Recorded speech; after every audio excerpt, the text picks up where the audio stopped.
Salut mes amis, salut. Vous savez, le prix là, ça n'a jamais été un problème pour n'importe qui. Moi, je connais la plupart des gens qui ont les iPhone 14 là, surtout en Afrique ici, les iPhone 25 et 35 là. C'est des gens qui n'ont rien le plus souvent. Mais ils payent iPhone 25, iPhone 150, je ne sais pas si ça existe encore. Mais ils payent les derniers cris de iPhone. Donc le prix n'a jamais été un problème pour quelqu'un. C'est pas ça le prix. Le prix, on peut payer tout. On est prêt, les clients là, ils sont prêts à tout payer. Le prix n'a jamais été un problème. Donc n'essayez pas de tabler sur le prix. Est-ce que je dois augmenter? Est-ce que je dois diminuer? Mais ça là vraiment, si je diminue, vraiment si j'augmente, je n'aurai plus de clients. Si je diminue, etc. Et puis toi seul, tu es en train de faire un ping-pong. Ça n'a jamais été le prix. Je te dis la vérité, ça n'a jamais été le prix. Jamais.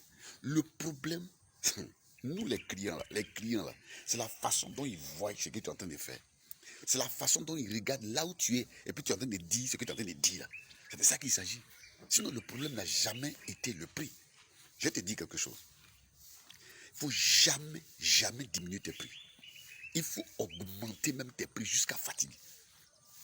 Mais quand tu es en train d'augmenter tes prix là, il faut augmenter la valeur de tout ce que tu es en train de faire. C'est de ça qu'il s'agit.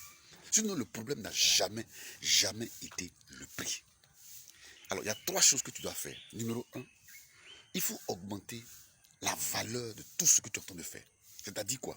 C'est-à-dire que quand les gens vont venir consommer ton produit là, ils vont dire non, mais ça là. Parce que le client n'a pas de problème pour payer. Hein. Mais lui veut payer quelque chose qui va. Quand il va aller voir les gens, il va dire non, ça là, il faut que tu aies ça à ce prix-là. Ça vaut son prix. Donc il faut augmenter la valeur. Numéro 2, il faut nicher suffisamment ton marché. Il faut nicher. Ça veut dire quoi? Ça veut dire que vous faites beaucoup de choses à la fois.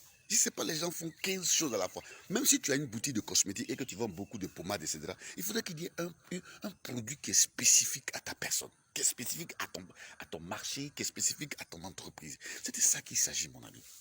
Mais tu fais ce qu'on appelle la singerie dans la prestation de service. Toi, si tu fais 25 choses à la fois, tout ça parce que tu es chaud pour avoir l'argent. C'est pas comme ça marche. Ça marche pas comme ça. Et puis la troisième chose, c'est le positionnement. Ce que j'appelle positionnement, ça veut dire ce que les gens appellent positionnement en marketing. C'est tout simplement le message. C'est-à-dire que qu'est-ce qu'on retient de toi? J'ai toujours dit, faites comme les pasteurs là. Les pasteurs, ils ne vont pas prendre offrande et puis dîme dans la rue. Ils t'amènent d'abord dans l'église. C'est là-bas, on te prend les offrandes et puis on te prend les dîmes. Faites ça. Vous n'allez pas sur Facebook pour prendre offrande et dîmes des gens pour produire. Non. Bâtissez d'abord une communauté et puis vendez-leur ensuite. C'est aussi simple que ça, mon ami. Donc, il faut laisser à faire de non. Si j'augmente mes prix, les gens vont fuir. N'augmente pas tes prix si tu ne proposes aucune valeur. Augmente tes prix aussi fort que tu veux. Lorsque la valeur est là, les clients vont venir payer. Parce qu'en Afrique ici, là, les amis, la plupart des qui ont un iPhone 150 là, ce sont des gens qui n'ont pas assez d'argent, dit-on. Mais les gars payent. Donc mon frère, travaille sur ta valeur, travaille sur ton message, travaille sur une spécialisation. Tu fais les 3, augmente tes prix.